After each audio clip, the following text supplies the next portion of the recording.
Hi, everybody. Welcome to Squared Up. I'm Bill Swinford. And I'm Monica Daniels. And I'm Tom Mann. Thank you for joining us on Squared Up today. And if you have not noticed, we have a third chair here in between Bill and I. And a third microphone. And a third microphone. So we have the honor of interviewing Chef Chris Banks today. And you can't just say Chris Banks. No, it's Chef Chris Banks. He deserves his title. He's worked hard for it. So we have the honor, Chef Chris Banks is in the house. We have to say that every time, Chef Chris Banks. It's a little bit of a tongue twister. Anyway. And he's going to be joining us today. It's always fun when there's a third seat and a third microphone. It always goes well. Uh-huh. I think so. He makes the best fish taco in town. Yeah, Monica's known for liking their fish tacos. Yeah, and I make it there at least once every 2 weeks. In fact, Chris's daughter told my daughter that when the waitstaff sees you, they know it's time to make fish tacos. Because you're so consistent about it. Yeah, it's pretty good. But we do love it there. We love sitting inside. We love sitting outside. Mm-hmm. But he's got an exciting new project that he's doing with us. We can't wait to share all that. And Tom's involved in that too. Mm-hmm. We're going to demo that and you'll show even you get to all see a about little it. bit of it on this podcast. So look forward to that. We're going to talk about a few things that have been happening before then, including our long Sunday that we spent at Little Nashville, another of our favorite places to go. It is. And so it was a long Sunday, but it was fun. Mm-hmm. We started out at noon with a project we were working on, Picking up the pieces. A fundraiser to help with the victims of the tornado. Mm-hmm. And a whole group of people came together. It was Aaron Smith's baby. He's the one that launched it. Mm-hmm. Pulled in us for support, the city for support. Aaron owns Little Nashville. Aaron Smith owns, he owns Little Nashville. Many musicians showed up, and it was including one of our favorite bands, Family Soul, who will also be playing at our wedding reception. Yes, we're putting that out there because they're amazing. Let's see. And then it ended with Chris Chamness and all sorts of musicians in between. Jordan Rainier was one of the musicians that played. Edwin. We had seen her before, and a lot of people have seen her because she was a top 10 finalist on The Voice just 2-3 seasons ago. And you were talking about The Voice? The Voice, NBC's The Voice. I didn't realize that. So she is, a lot of people compare her to Reba McEntire. She's very sassy. Her songs are Reba McEntire, Carrie Underwood. Yeah. And she's just as fun to listen to between songs as she is when she sings them. She's really funny, entertaining, and she has quite a following. And so she has become a big hit in this area, and she's kind of adopted Marion a little bit as one of her towns. And so when she heard about the fundraiser, Aaron talked to her, and Aaron's known her a long time. She came up from Nashville and participated. And then we had a lot of our local bands, like you said, and the place was packed. It was packed all day. From noon till 10 p.m. Mm-hmm. It was packed. Yeah. And when it wasn't raining, we were able to open up the doors and let some of the crowd spill out into the square a little bit. Music playing out onto the square. We had a quarter of the square blocked off. But yeah, it was rainy, so for the most part, people were packed in. But people were giving all day. People gave through our live stream. We live streamed this on 2 of our social media channels. Mm-hmm. People were able to even sit at home and take it all in. And a lot of them donated, and others donated by showing up, ordering food. Money from the food went toward the fund that they have put together with the Southern Illinois Community Foundation, has created this Picking Up the Pieces Fund to help distribute it out. And they're going to kind of work with the Emergency Management Agency and make sure that the help gets where it needs to be. So one of those things you feel really good about being a part of. Oh, yeah. Yeah, it was pretty rewarding seeing everybody come out to support like that. One of my favorite moments of the day was Bill Sizemore, who owns Teddy's Bar and Grill in Heron, Illinois.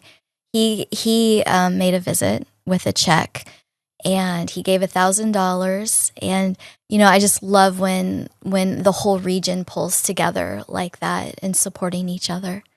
Yeah, I like to see the towns. Heron and Yeah. Marion traditionally rivals. I grew up in Heron, so when I started raising my kids as Wildcats, some of my old Heron classmates gave me a hard time about it. They should be Tigers, they said.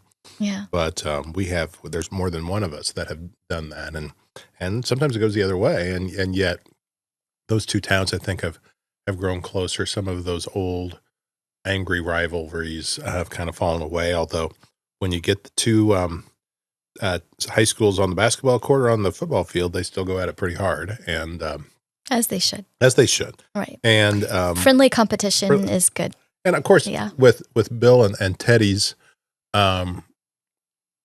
their event that they had on the Wednesday before Heron Fest was a perfect opportunity for them to pull some money together, some donations together to help the neighboring community. And so that is a great thing. Glad you brought that up. Many others stepping up, donating. Some of our businesses, of course, Watermark Auto Group, who's a big sponsor of everything that we do. Brad Poole was there. Brad told us that.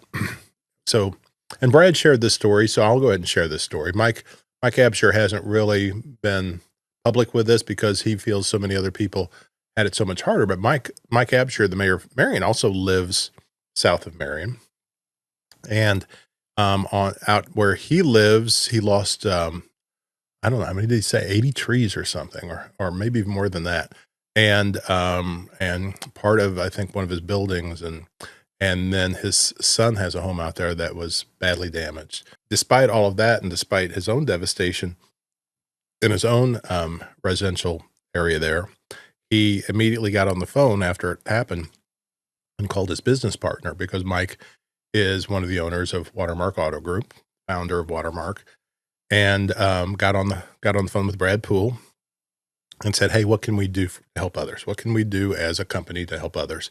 And they are making vehicles available to those who have lost a vehicle in the course of it, and while the insurance and other things get worked out, or whatever they need to do to get back in a vehicle.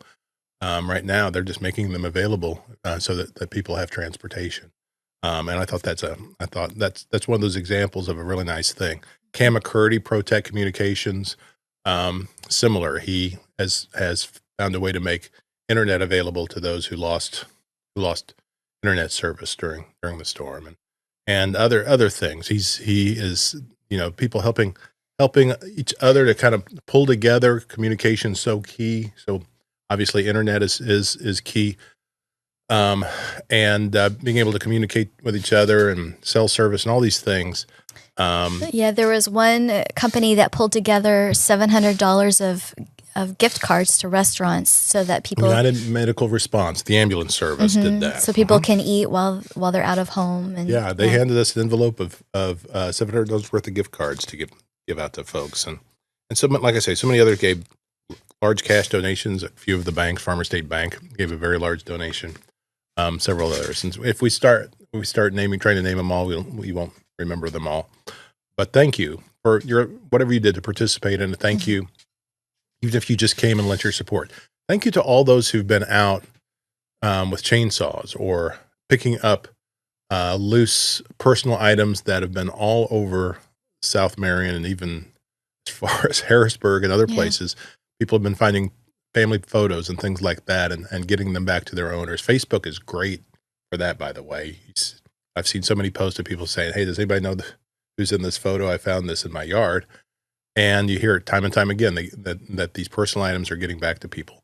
Lost dogs being found. Bella, the beautiful, we believe, yellow lab. Yeah, maybe golden yellow lab mix. Golden yellow, yellowish golden lab. Pretty dog.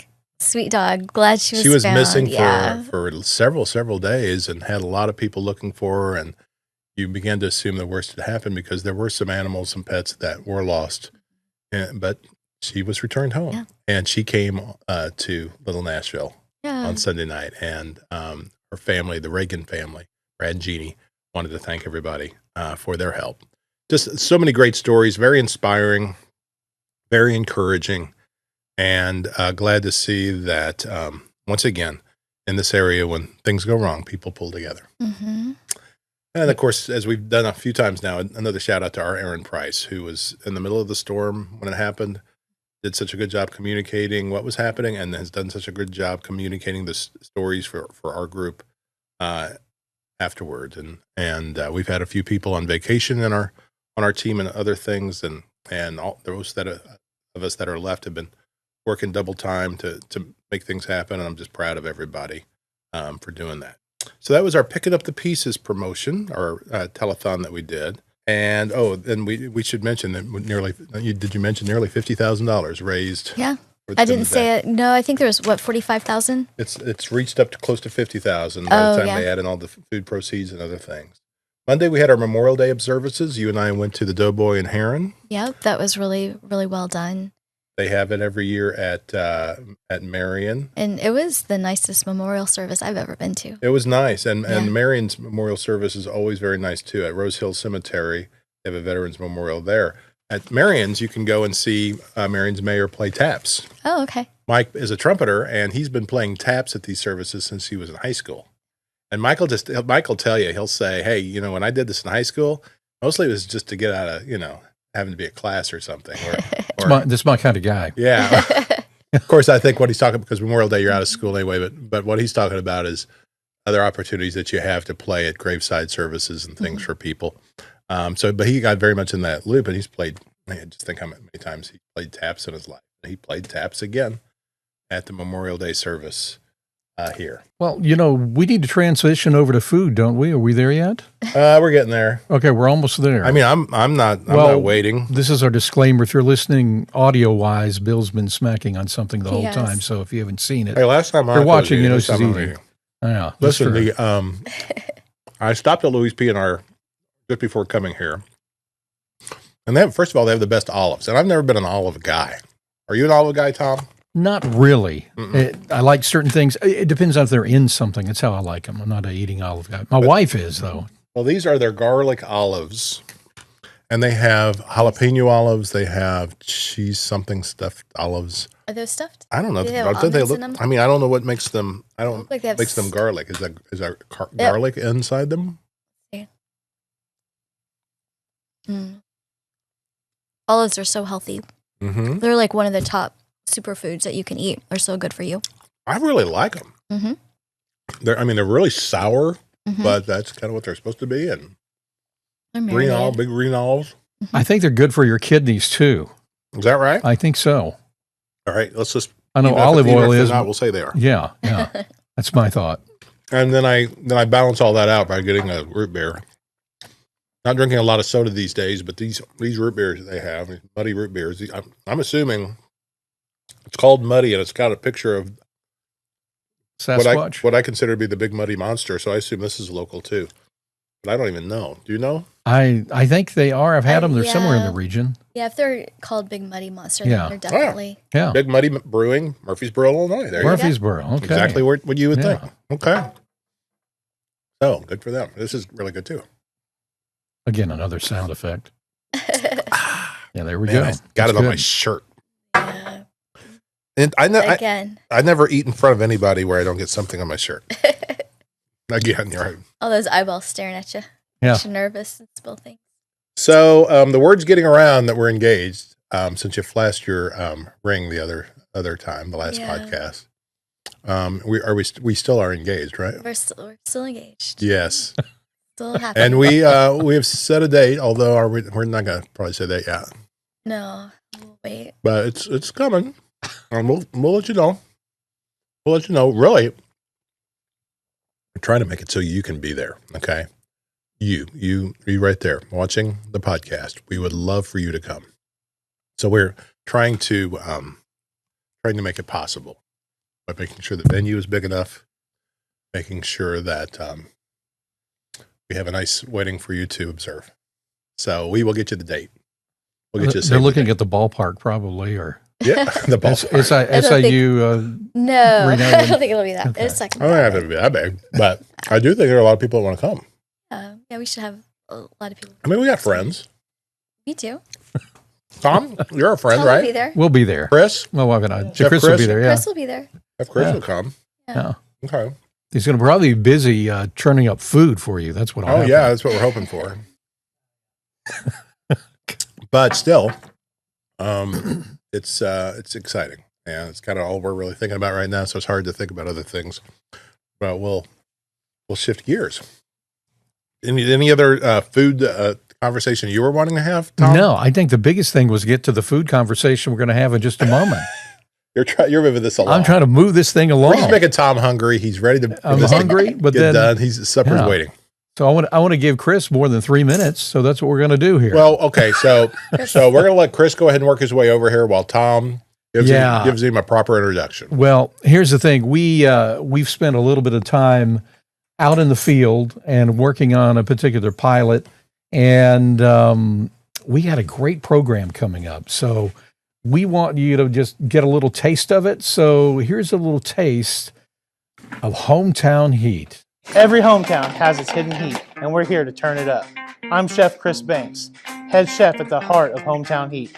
Born and raised in the Midwest, fired up by flavor, and proud of what we're cooking up right here at home. But we're not the only ones bringing the heat. That's why we're opening our doors and inviting the best from block to block, town to town, hitting the road and exploring the best. Got a story to tell? A dish to drop? Let us cook side by side and show everyone what we're made of.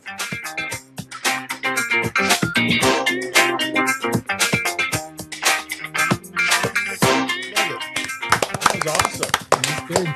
Yeah, I'm just so excited to see the whole episode, and what you are seeing is a clip of Hometown Heat starring this guy right here, Chef Chris Banks from The Turn. Welcome, Chris. Hey. Yeah. Glad to have you. And so this podcast, this premiere episode has just premiered. You can find it on our channels. You can find it an audio version on Spotify and Apple Podcast.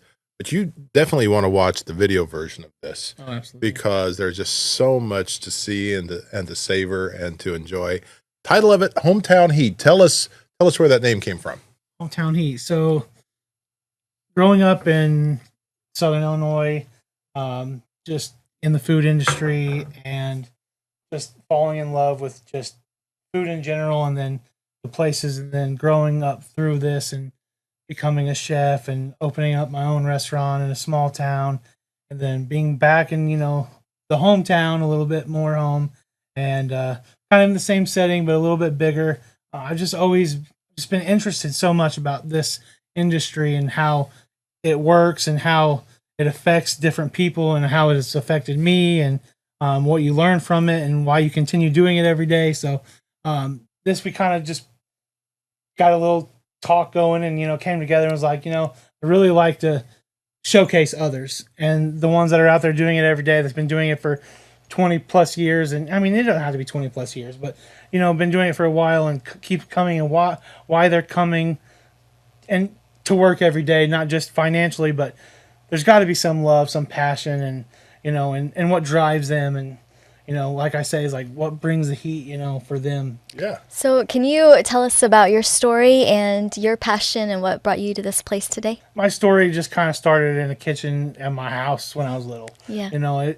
We talked a little bit earlier, behind the scenes about, food and taste buds over the years, and just in introducing your palate to new things. And growing up, it was always not so much of the different, out of the norm. We did the fast food thing. We cooked burgers on the grill and stuff, family did. But, I never really got to experience a whole lot of different flavors because everybody in the family was kind of picky, or at least we thought we were picky, Mm-hmm. So as growing into the business, and, I came early that, like, I'm actually good at this. I don't know why I'm good at putting food together or cooking, but I love to eat. That's not, an understatement. But at the same time, mom and dad were working a lot, different hours. As you get older, taking care of my sister. So I was always putting stuff together, always making recipes, and probably Betty Crocker cookbooks. I've read so many of them and made so many thousands of cookies where I only wanted to make 10. So after that, just in high school, I got a job in Marion at the 20s Hideout Steakhouse, and I learned from quite a few good people around me. And I started out as a dishwasher, and I kept envying the other guys over there cooking because I thought I had the worst job in the place, and I'd probably do it again in a heartbeat, but I just made my way over there, and then just got over to where I just felt comfortable, and it was like, I never really wanted to leave it. So, of course, it was different places along the way and different schooling and stuff. And I moved to Florida with a buddy, and we were down there having a good time at 20 years old. And next thing you know, a hurricane comes through, and we lose the stuff that we had. So we had to move around, and I just got in my car and didn't even call my mom, and I just came home. I showed up back home. I was like, I'm here. Went and talked to a couple of people that I knew had just started, had been doing hula hands in Carbondale. So I got in over there, and they're like, we need a breakfast cook. And I can remember, I'm like, little do they know that I was working breakfast in Florida because I had to have a job. So I know all about breakfast. So put me in there, coach. So I said, so I just got in there and started doing breakfast for the Holiday Inn menu and going through prep and just learning everything that Hula Hands kind of did, and some of the stuff that all their flavors and recipes and from scratch. And finally I just was like, looked at my general manager and was like, I don't want to hurt anybody's feelings, but you don't need those other 4 people every day. Like, I already got this stuff done. Wipe. So it's like, before I know it, it's like, I'm in this for the long haul. So I started moving up into a management position and learning some more there. And Hula Hands kind of went to the wayside in Carbondale, which, I hate that. And a lot of people that I know really do, but I understand. But I try to bring a little bit of it back with me. So after that, it's like, so we're going to open up a seafood restaurant, which was not a bad decision. The problem is that I'm allergic to shellfish. Oh, yeah. So, not really, I kind of didn't have the best, like, I wanted to help in any way I can, but I was really like, I can't be the chef with a shellfish allergy. So I kind of looked a ways from there. Okay, I got to stop you right there. Right.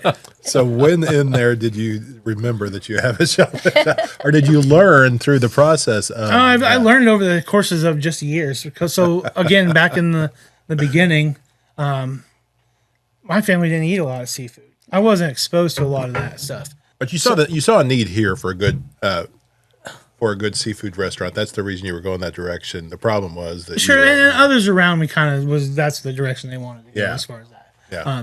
I really didn't have much other than being talked about, which was fine.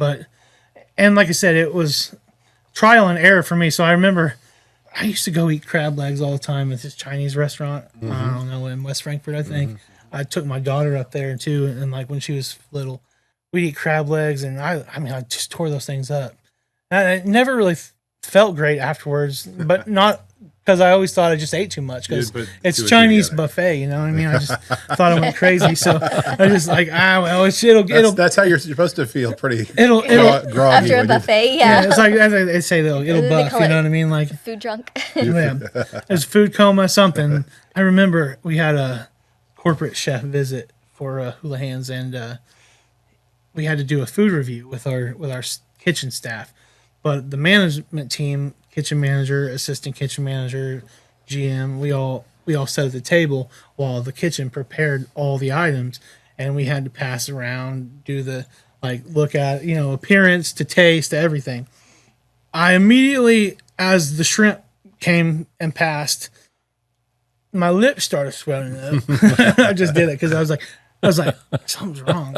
Something's wrong. In my mind, I'm like, we're eating all this food, but something's wrong. Like I feel like Bubba Gump over here. Like I'm about so I'm looking at my kitchen manager at the time. I was like, hey, is my lips swollen? Is my lips swollen up? And he's like, no, I don't. I'm like, dude, come on, man. It feels like it's 300 pounds, So after that, I took some over-the-counter allergy medicine, and it kind of went down, and I was off the rest of that day. So I went home, and I just remember a couple weeks later, I was like, man, it had to be the shrimp. And Chris, I'm not going to go to the doctor and have him tell me what I'm allergic to. I'm going to figure it out myself. Yeah. So we're like, okay, we just. So what's going to happen? What did you do? So Friday, figure it out myself. Yeah. So there's a Friday night, and it's getting towards the end of the shift, and I don't know, we just out of nowhere, this order of butterfly fried shrimp didn't go out, or it was an error. I looked at it. I looked at the time, and I was like, I got a 10-minute drive home. I eat this now and I take this Benadryl, I'll be all right. That was a terrible decision. Terrible decision. So I did everything I said I was going to do. I ate the piece of shrimp. My throat started getting. I took the Benadryl and I went home. Knocked me out. Woke up next day. No big deal. All right, I can't do that no more. I'm allergic to like I never had any problems with touching it. Like never broke out or nothing. Some other people I knew did have. So that was like, for me, it was like, and gradually is like, it's just going to get worse. And I can go on for days about the shrimp and the seafood. This sounds like it'd make a great episode. We need to do that. We could have maybe have Drew it and see how long it takes him to make sure we have Benadryl on go into an attack. So and a place starting to light out. We're not putting him. I'll eat fish tacos on your wedding. How about that? Okay, And then that's it. We'll see how long it takes him to puff up. Fish tacos at our wedding. And I say now, it's like if it lives in water, I don't eat it. Okay. Now, what does this say? The men are like, yeah, let's get some Benadryl and give him an allergic reaction, and the woman in the group is like, no, we're not doing that. It's because your two lobes of your brain work together and ours don't. I'm like, no, we're not doing that. That just it's probably not a good idea. Makes good TV. No, we can do it though. I mean, as long as we gotta have consent from my wife first. We could do kind of like the Hot Ones show. Yeah, we'll just do it. We'll just bring in people with bring on the heat. See how much seafood you could eat. Yeah. That'll be great. So we we probably won't do seafood real soon. We'll get some other episodes in, but I'll tell you the reason this whole idea appealed to me, because you came with not just you're not just here promoting yourself. You're not just here promoting the Turn. And by the way, you were there from day one with the Turn open, right? So just a little bit after the Turn open. It was real close to the very beginning. And you've been in business but for yourself. You did that too. In Vienna, you had a reputable restaurant. We'd heard about it. I never got there myself, but I'd heard about it. Had it on my list of places to get to. And next thing I know, you're here. Yeah. And the Turn is great. Yeah. And we know that. We love to promote it. And we've talked about it on our podcast here many times. But you came with this idea not just to promote yourself and the Turn, but to also to show other kitchens, other people, tell other stories, and find out what kind of allergies the other chefs have, or whatever else. I mean, just to learn a little bit more about all the wonderful places we have to eat. And Tom, we've talked about this too, where we're not just talking about fine dining. We're not just talking about places like the Turn or some of the other places that we've mentioned. We're talking about food trucks. We're talking about barbecue joints. We're talking about a very good greasy spoon. I mean, where do the places that people love to go? Sure. Especially here in the Southern Illinois, there's so many places and so many unique places to go. There's just great. I like to know. I like to know. Okay, what makes me want that one thing they may have, or there may be something they do, and you're like, what? What is it? Do you get much chance to?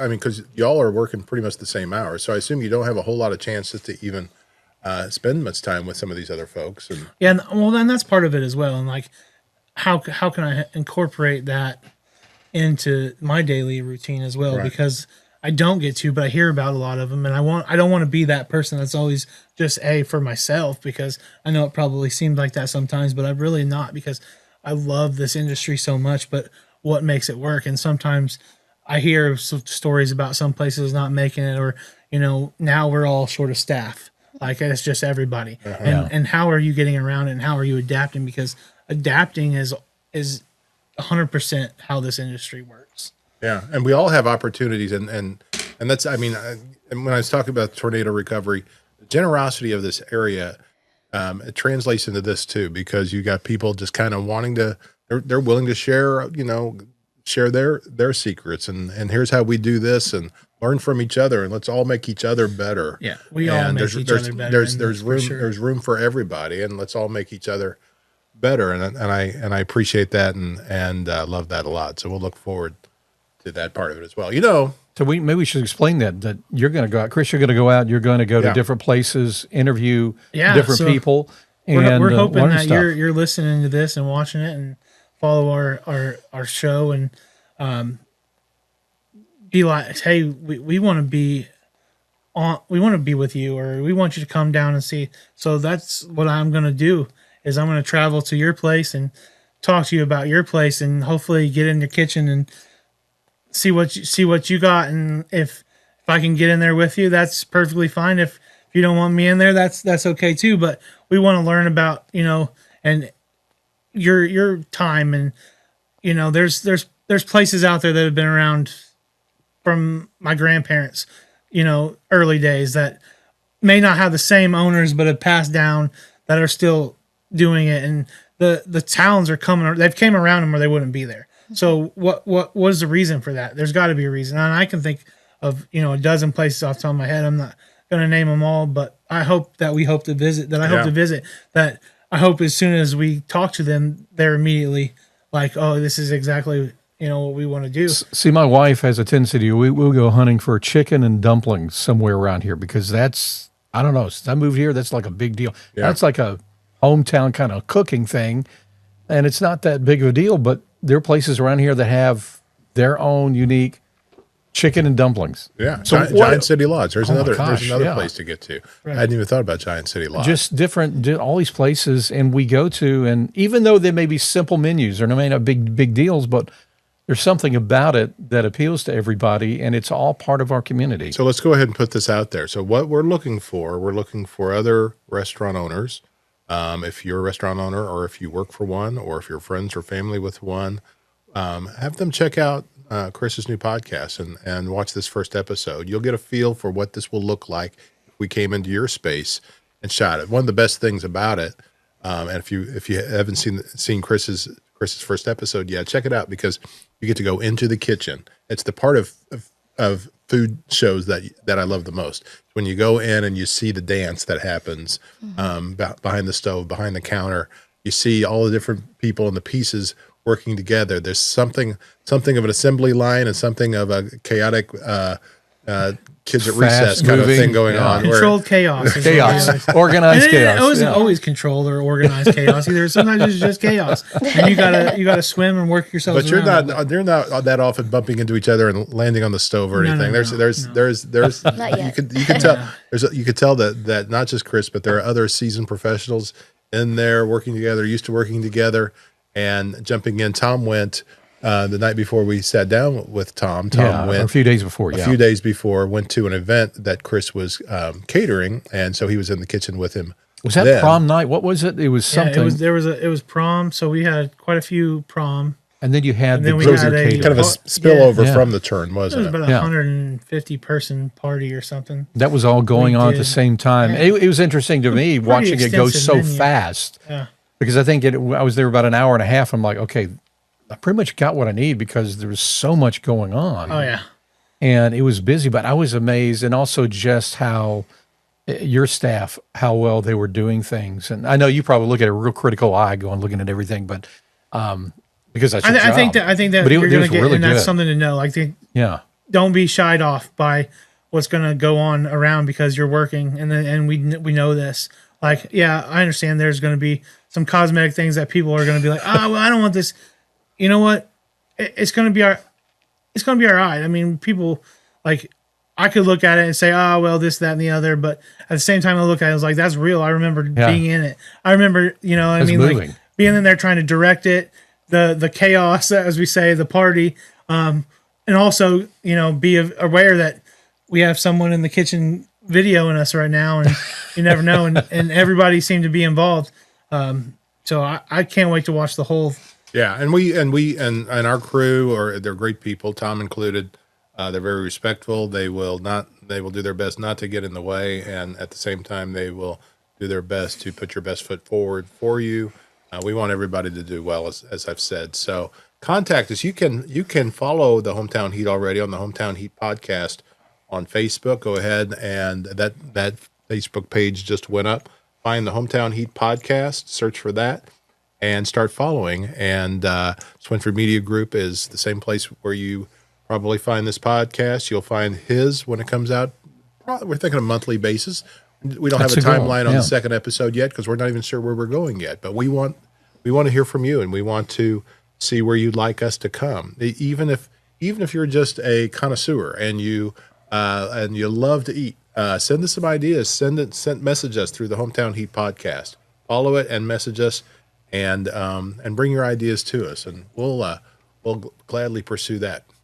Anything else we need to talk about at this point? I think that's the main thing. I think it's just going to be a unique experience, and the nice thing it's having, Chris here hosting it, somebody locally doing it. This is being kind of a local focus where we're just trying to get around the region. You're going to get to know him better and better. Yeah. I'm sure we're going to get to meet some of the local eateries. We're going to get to meet your crew, your family, your friends.